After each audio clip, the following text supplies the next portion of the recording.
Welcome back, everyone. Tonight, before we get into the conversation proper, it is important to bring to light the 66-page report presented by Beacon Consulting Limited. The report is a review of security occurrences in Nigeria in the month of September 2024, highlighting the socio-economic, political, and environmental issues that led to them. This includes mass killings and kidnapping for ransom by non-state armed groups, criminal gangs, cult groups and armed ethnic militias, and pockets of social unrest in the form of protest and labor action triggered by the harsh socioeconomic circumstances in the country. Again, according to this humongous report, other events were the arraignment of the August protesters and the rhetoric for a planned protest on October 1st. Who else can better break down the content of this report except the CEO of Beacon Consulting Limited? He joins me virtually. Dr. Adamu, good evening to you, sir. Thank you so much for coming on Politics Tonight. Thank you. Thank you very much for having me. Good evening. Good evening to you. So since our last conversation, a lot has happened. Some successes have been achieved in this fight against banditry, especially in the Northwest. Alilu Sububu and some other kingpins have been killed after security chiefs relocated to Sokoto State. In your assessment, where are we? Frankly, nowhere. And I say this with all sense of responsibility. You can only measure your success if you have a strategy in place. And that strategy gives you an indication of what your success indicators are likely to be. And I'm sorry to say that I haven't seen that strategy. Like we've mentioned in the report, and just like you've also mentioned in your introduction, there have been military successes.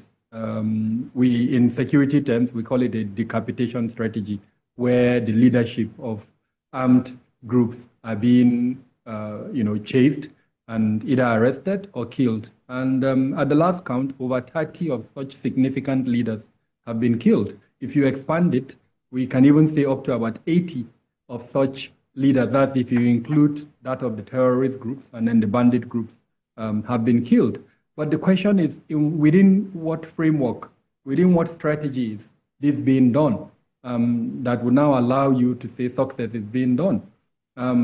If you now also put together, just like we've done in the report, the number of persons that are being killed, and so that our listeners kind of get what I'm trying to say, we documented in the month of September 1,022 deaths in Nigeria. So yes, this decapitation strategy is being pursued. The leadership are being killed. But unfortunately, Nigerians are also being killed. And in particular in northern Nigeria, when we did the regional breakdown of this figure of the 1,022 persons that were killed, 77% of the abducted persons were in the northwest of the country. I repeat, 77%. And this is where the military leadership were requested by the president to redeploy. This is where the Minister of State for Defense has been visiting over the last period. Yet we're seeing 77% of the number of abducted persons, which was 807 within the month of September. And then for the other regions, for Northeast, we recorded 10.41% of this 807. And then for the North Central, we recorded 8.3%. If you add all of these three together, it means almost about 90% of the abduction incident affected the northern part of the country. Only about 10% were recorded in the southern half of the country. The same thing if we go to fatalities. 40.7% of the fatalities affected the northwest of the country. 32.8% affected the northeast of the country. And then 13.21% affected the north central part of the country. Again, if you add them up, they represent over 90% of the figure for the country affecting the northern part of the country. And I would say again, this is where the president has given a directive. This is where the military is deployed. This is where they are killing the leadership of this bandit and terrorist groups. Yet we're seeing these huge numbers. So that absence of a grand strategy that would identify the sources of weapons, that would identify how they are recruiting new members, that would identify how they are still able to get fuel for their motorbikes, that would also identify how they're even able to access those motorbikes, that they will identify how they're able to, collect ransom when they abduct individuals. And then that would also identify how their ammunition or their weapons is being brought into the country.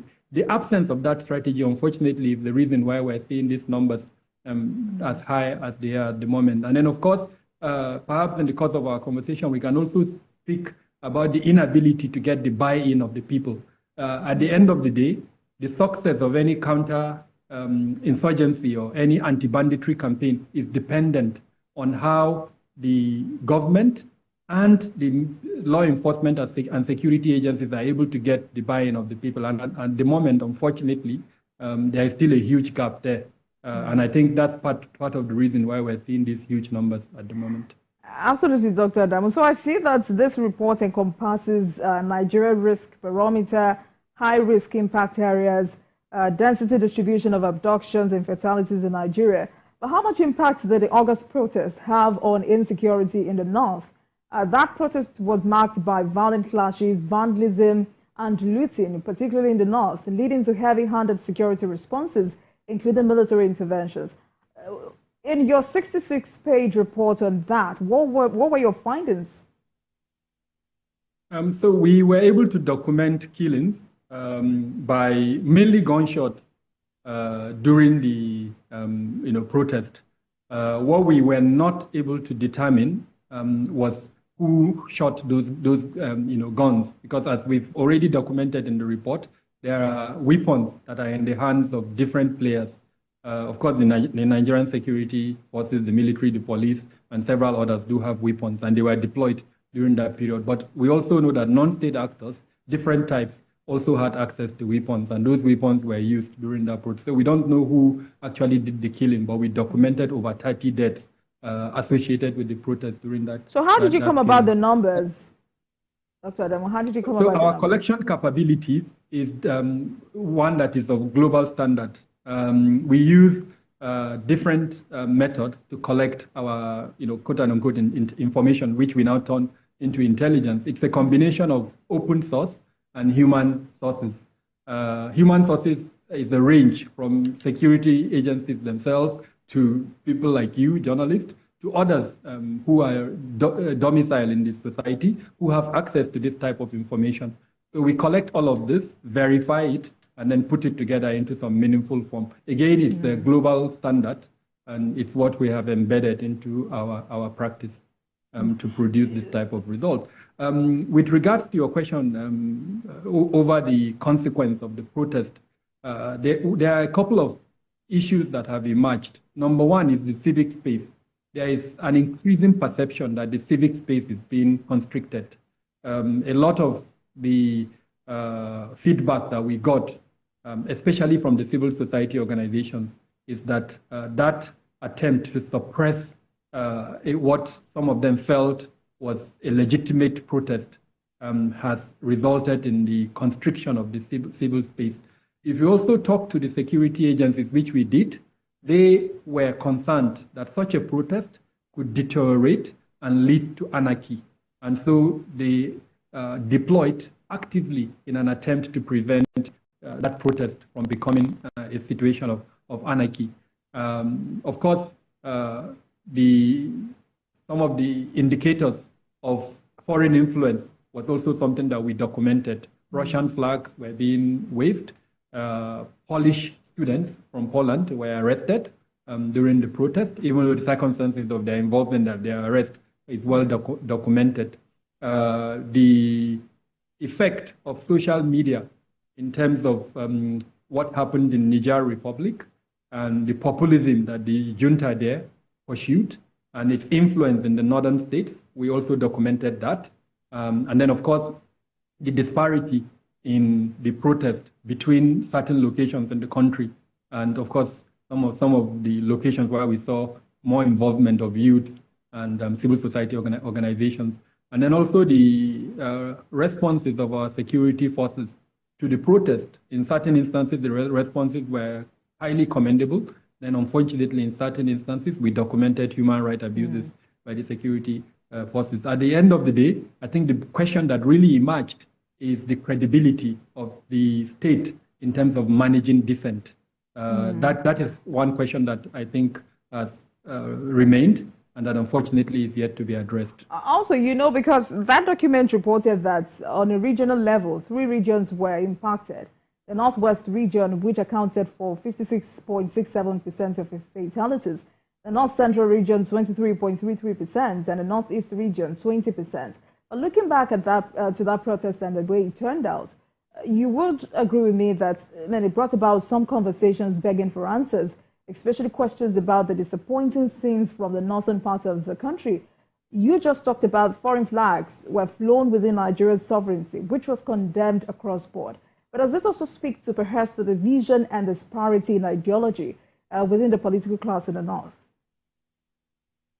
So there are so many factors, and just like we've documented in our report, we've tried to divide them into 4 parts.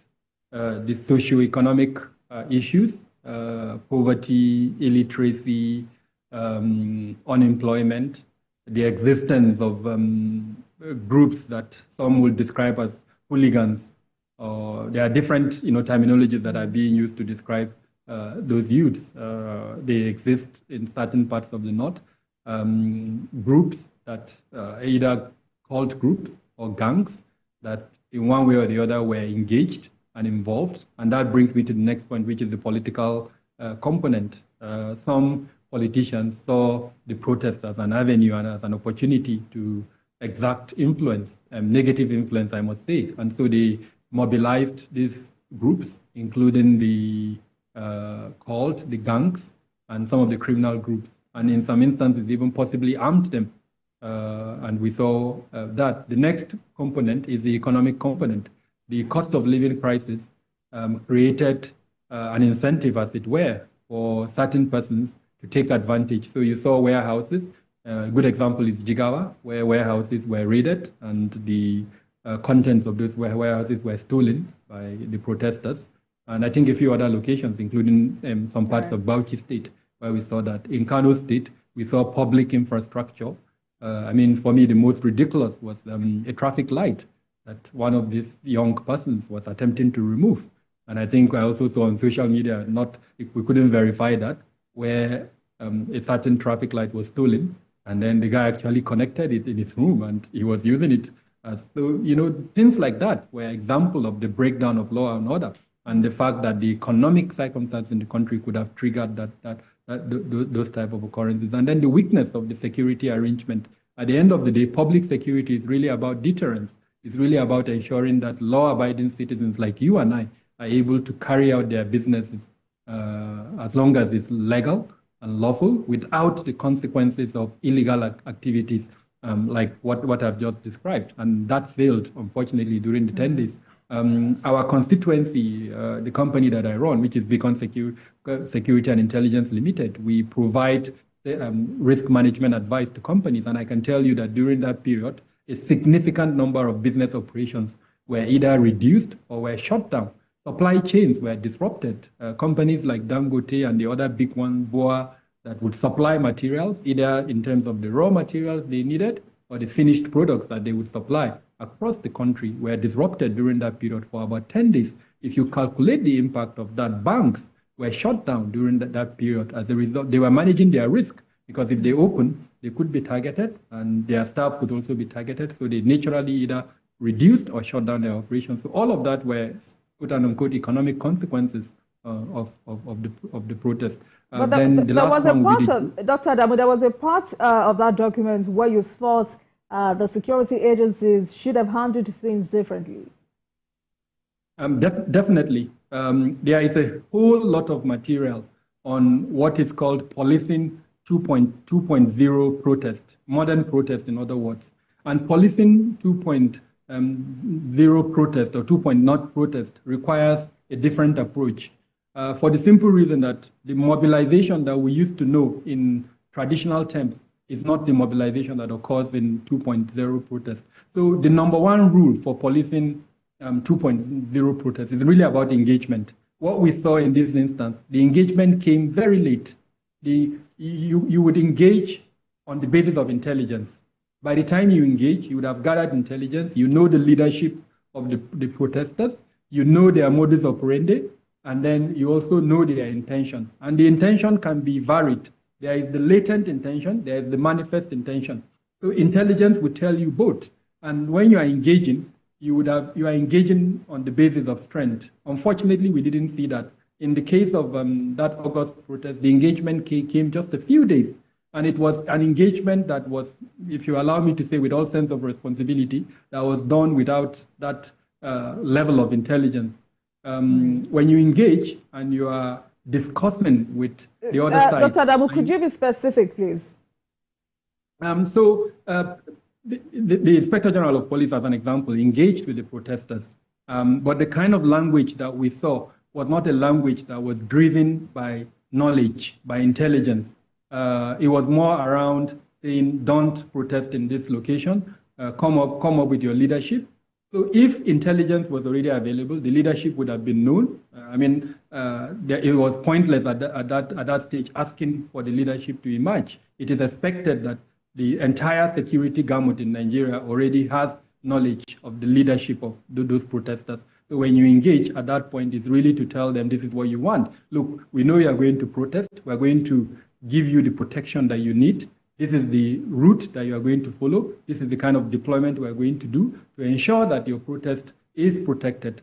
And this is the do's and don'ts, quote and unquote, that we wouldn't want to see when you are protesting. If you intend to deliver a letter, where are you going to deliver that letter? What do you need from us? So that's the kind of engagement that I would have expected. We saw it in certain locations. I must commend the then Commissioner of Police in Rivers State, to an extent the Commissioner of Police in Lagos State. I think they managed the protest, as it were, slightly better than we saw in other locations. What happened in Abuja for me was a huge embarrassment. It could have been done better. We saw instances of heavy-handedness. We saw journalists being molested.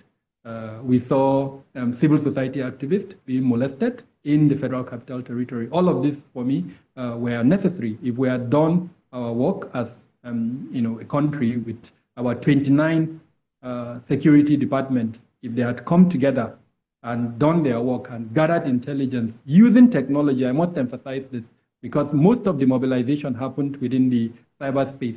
If they had done their intelligence gathering in the manner that made them conscious of the fact that this is a two-point-net protest, it's not your traditional protest, and they had gathered the intelligence, perhaps the approach would have been better.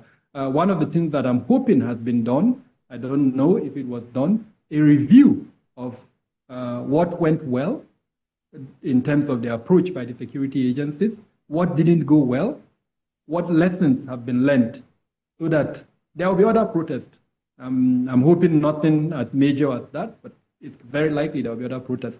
Are we still going to approach it in the manner that we approached the last one, or are we going to use those lessons learned to approach it better? I've given some tips, but there's still a lot more that I think we can do in terms of improving both the intelligence collection ahead of the protest and then the types of deployment. One of the things that I think we can also improve upon is the equipment repository for our, especially police, in managing protest. Cordoning of protesters requires unique equipment in modern day protest. You don't use the type of force, but you can cordon them off psychologically using technology. And because it's a public space, I'm very conscious of what I am saying, but there is technology out there.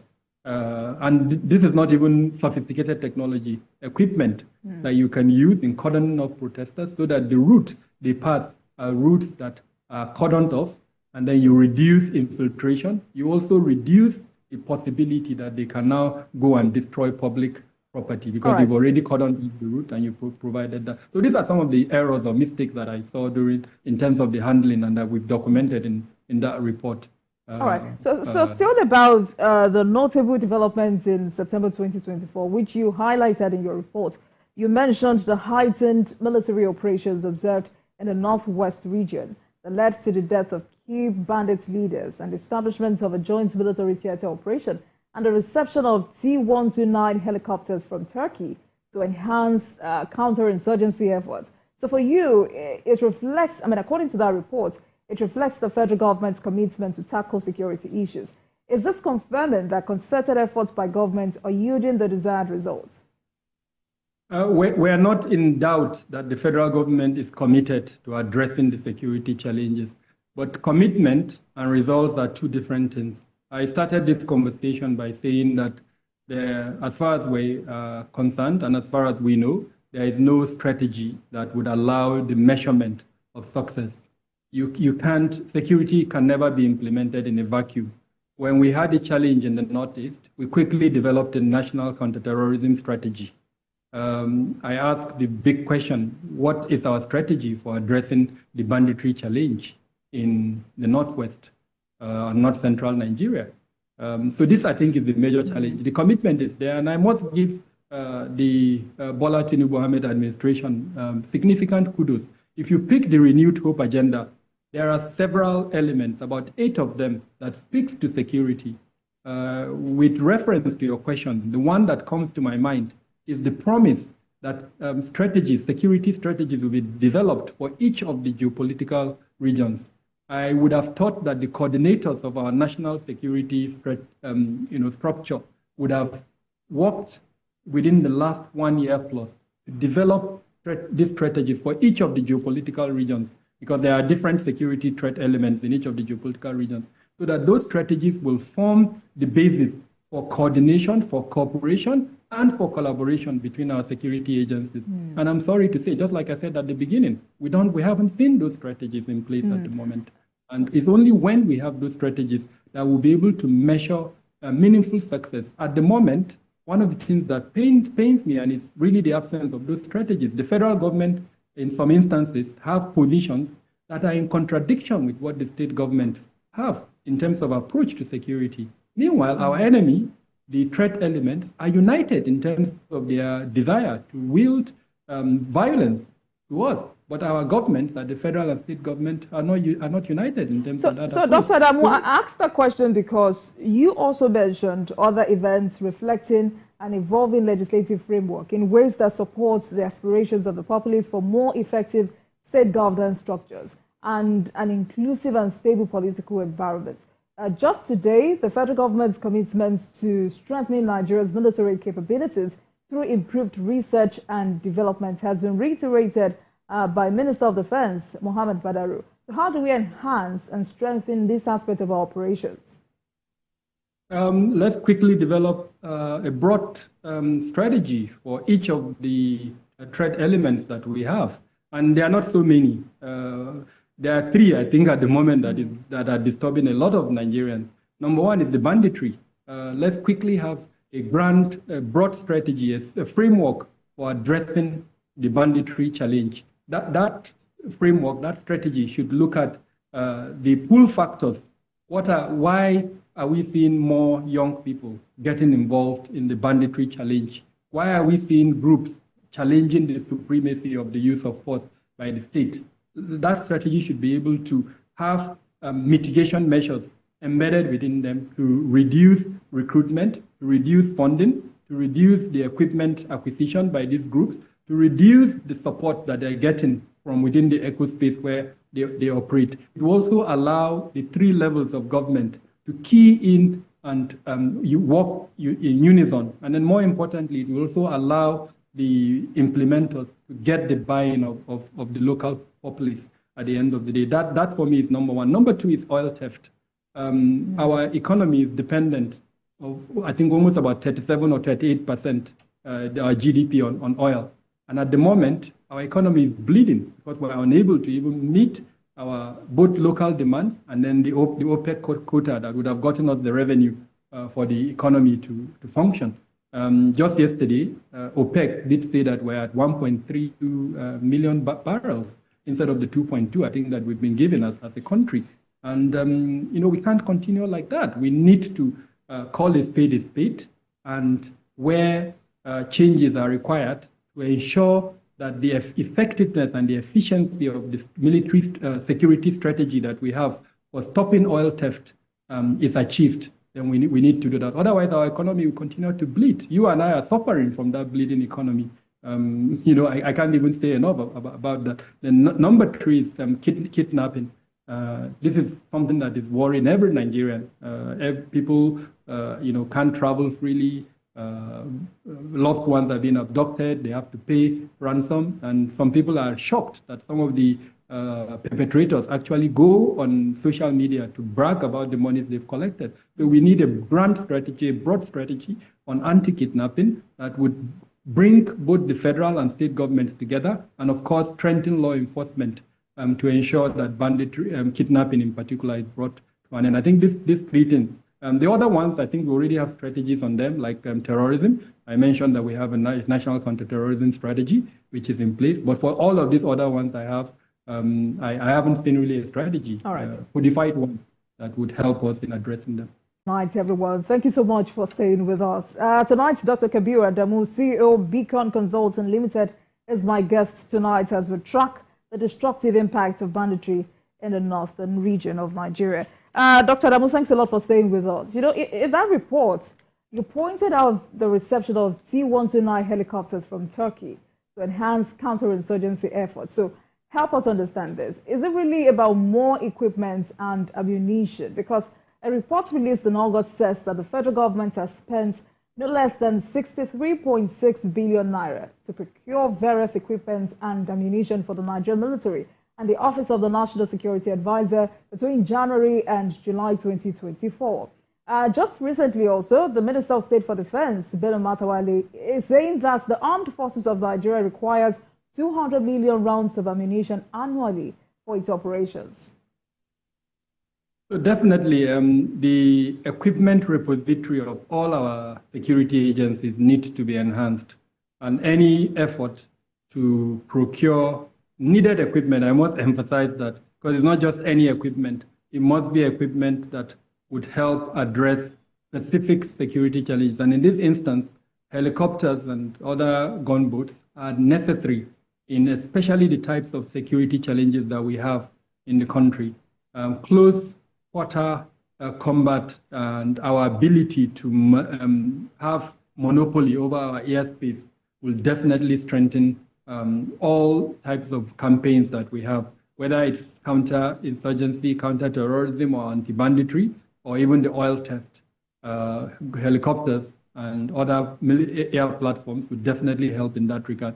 Now, any equipment, including helicopters, that can conduct either exercises that are of an interdiction nature or for surveillance purposes would also be useful. And so in that regard, I think this particular acquisition of helicopters is quite commendable. We need more of such to assist, especially the Air Force and to an extent the Army, and possibly even other security departments at some point to manage some of the threat elements. So yes, I think this is highly commendable. Some other equipment purchases are questionable because, for instance, when you buy certain aircraft for the type of asymmetric warfare that we have in Nigeria, it brings the question on whether we took into consideration the specific requirements of our armed forces or the other security department for purchasing this equipment. But for this particular one, I think it's commendable, and I think it would be really helpful to the armed forces of Nigeria in the implementation of some of the campaigns that are ongoing at the moment. Absolutely. You know, tonight you've repeatedly talked about technology and surveillance. So the use of technology and satellite monitoring to enhance the regulation and monitoring of mining activities in some states was also highlighted in that report. First, has banning mining helped in any way? And I'm asking because it's exactly a year since the Minister of Solid Minerals Development, Dele Alake, gave miners engaged in illegal extraction of mineral resources in the country an ultimatum of 30 days to join notable mining cooperatives or face the full wrath of the law. So has this helped? With all due respect and with a sense of responsibility, no. The reality, and this is what we try to highlight in our report, there are drivers of insecurity in Nigeria, and as long as those drivers are not addressed, then no matter the type of force that is used, it will not solve the challenge. So in this instance, artisanal mining is still ongoing across the country by different players, some of them local, others international. And the reason is because there is a demand for those items. So coming out with a statement, a fiat, saying using the word banning without addressing the root causes, the drivers, which is the access to those minerals, and then the ability of the players, I mentioned local, I mentioned international, to access and continue the mining. And then more importantly, the ability to access markets. So this is one thing that we've not done enough in Nigeria. If you regulate the market and reduce the ability of the bad elements to access that market, then some of these elements will naturally die. In this instance, people are still able to mine these items. You know, is it gold? Is it columbite? Is it all the wealth that we have in Nigeria, the minerals? They're still able to access them, mine them, and they're still able to take them out, either locally or internationally. So yes, the minister has made that statement, but unfortunately the drivers are still there, and so you still have artisanal mining going on. But Dr. Adamu, from your findings, because I tried to look for it in this document, I couldn't find it. Is there a comprehensive list of legal miners in these states? Do you think a comprehensive data would help reduce the activities of illegal miners in most of the states? Definitely. And this is what we try to do at Beacon Security and Intelligence Limited, to show that data and intelligence can assist in managing security occurrences. In the course of our conversation, I've repeatedly used the word intelligence. Now, your question speaks specifically around intelligence. Knowing the list of illegal miners, the owners of the licenses, the governors that are collaborating with them, because we need to admit that the governors are not happy with the current arrangement, where it's the federal government that issues the licenses, and then they don't have any say, as it were, in determining who comes to mine in their states. So that needs to be changed. And if you have that kind of information that shows who are behind certain elements, in Zamfara State, as an example, mining is still ongoing, and it just takes a little bit of intelligence for you to know who is behind the mining, who has engaged non-state actors to support the mining activities, and then, like I mentioned, where are the markets? It will shock you that at a point, the market was here in Abuja, and in some of the big hotels that are in Abuja, all you needed to do was do a sting operation to say you want to buy gold, and you'll be shocked at where you'll be taken to buy gold here in Abuja. So this is the type of approach that I think we need to take. Again, Beacon Security and Intelligence Limited can assist in that regard, in identifying key players, in identifying the markets, and more importantly, in identifying the dynamics that allow these types of things to take place. So, Dr. Adamu, how soon should this happen for us to have some level of sanity in that sector? Yesterday, as far as I'm concerned, because this is key to our economy. Like I mentioned at the beginning, the mainstay of the economy, which is oil, is bleeding. So any ability to diversify and raise our revenue generation through other means, including the mining sector, the solid minerals, should have happened yesterday. And we're playing with kid gloves around the issue. The various components of the security department that have responsibility for intelligence, I think, need to take it more seriously. And I think this is a wake-up call for the minister to engage with them and try to get them to conduct in-depth intelligence collection of the various elements that I've mentioned that are responsible for the artisanal mining and the selling of, as it were, illegally mined activities. I mentioned international players.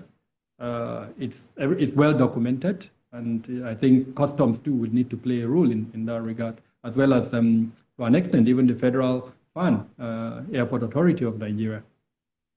So if I'm to go by your words, Dr. Adamu, you say that Nigeria's security landscape has been further complicated by a series of safety concerns. So from this report, this includes transportation accidents, including on road and water bodies, the outbreak of diseases such as monkeypox. But in this report, you focused on widespread flooding, severe weather conditions characterized by intense rainfall, you say has resulted in widespread flooding. So this natural disaster has had devastating consequences. Would you say that generally most of the national policies and programs pertaining to food security do not account for how flooding can impact food security negatively?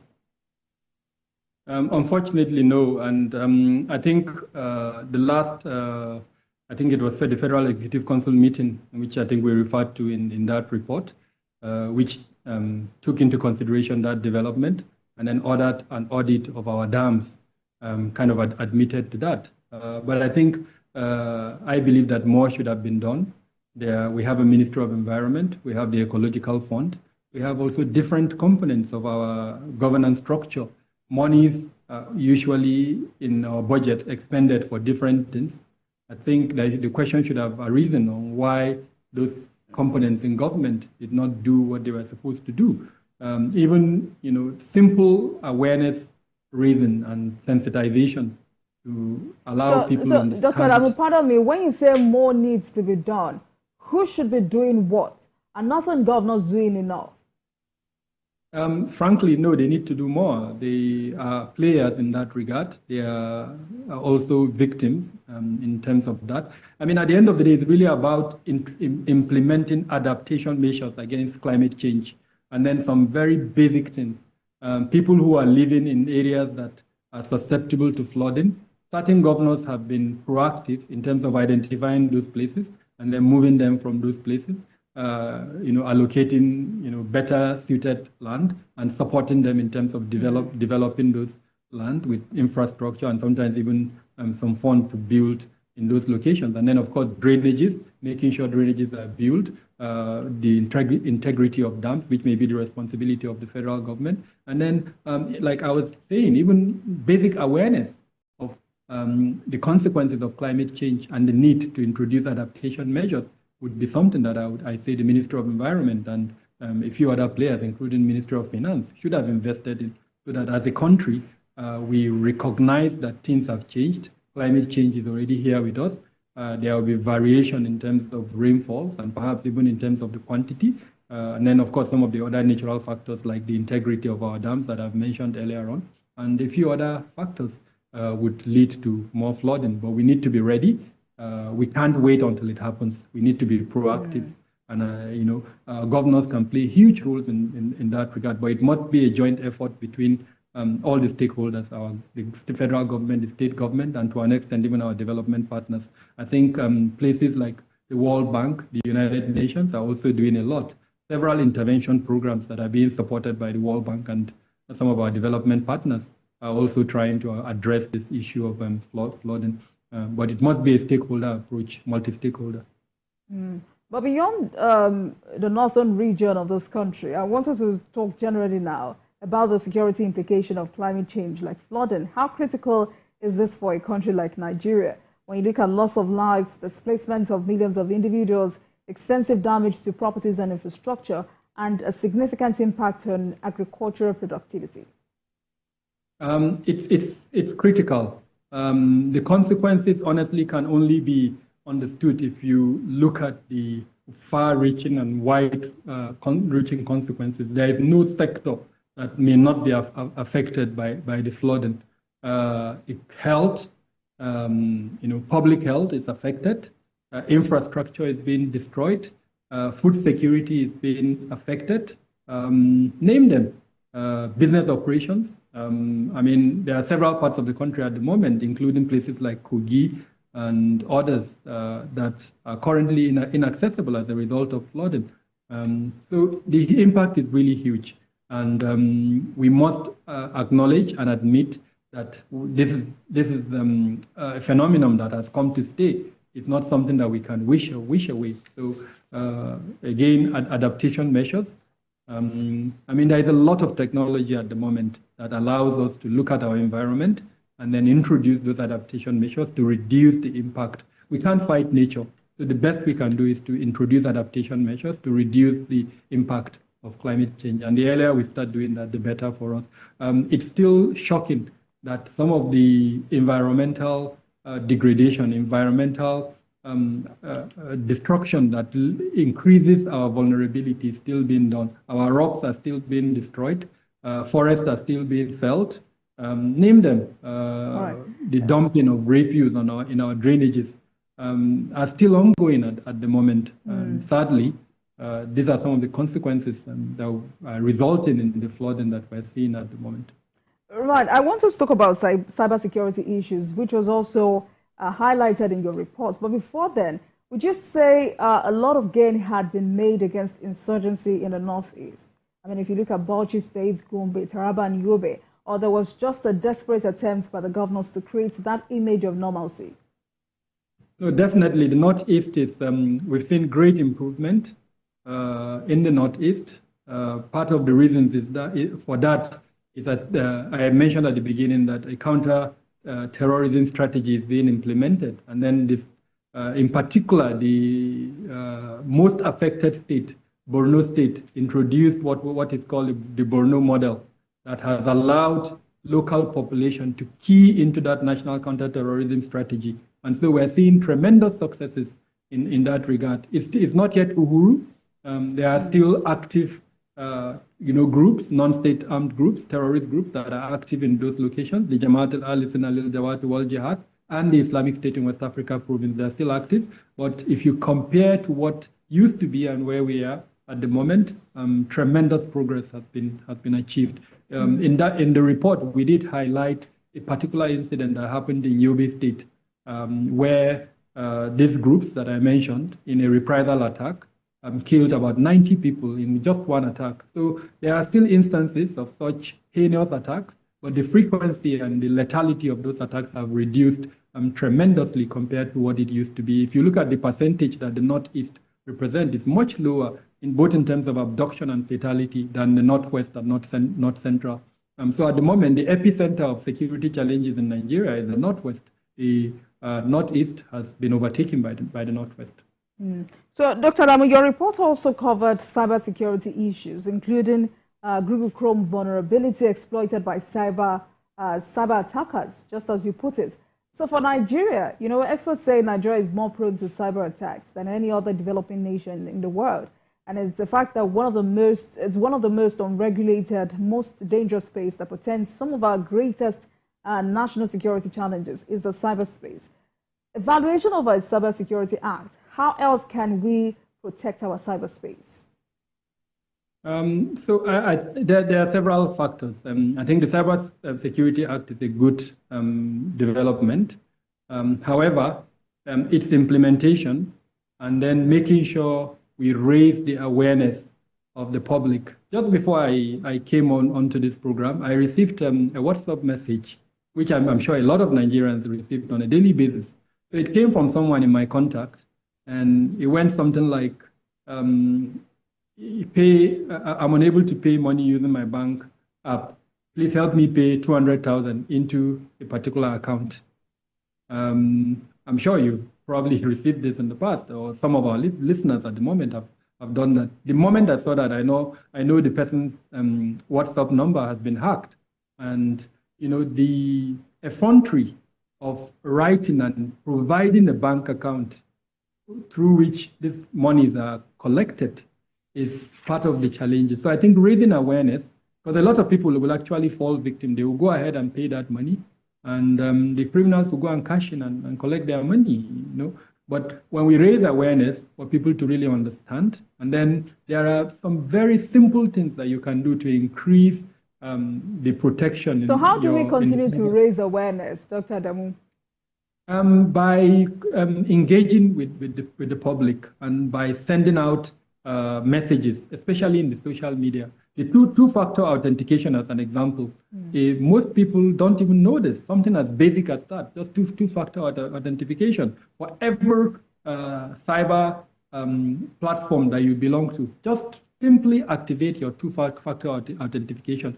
So even when there is an attempt to hack that particular platform, if you have a two-factor authentication in place, it makes it extremely difficult. The person will have to have access to that other platform that you've combined with that one for him to do that. And it's almost impossible or difficult for that to happen. So that's really number one. And number two is to allow experts to do their work, especially for corporate organizations. We, as a country, we haven't invested enough in the cyberspace. You see companies who are using the cyberspace, but they are reluctant to invest in cybersecurity. the more we move into the cyberspace, the more criminals move there. So the same way you are investing in physical security, you have to invest in cybersecurity so that you protect yourself and you protect your clients. And then, of course, thirdly, is the role of government. The Cyber Act is very clear. We need to have a robust and strong regulatory presence within the cyberspace. And I don't want to get mad in the politics of who should control it, but we need to have it. Yeah. All right. Thank you so much for joining us tonight, Dr. Kabir Adamu, CEO, Beacon Consulting Limited, as we go through this report together. And I must say that this is a well-detailed report, and thank you so much. Thank you very much for joining us. Thank you so much for having me. Thank you.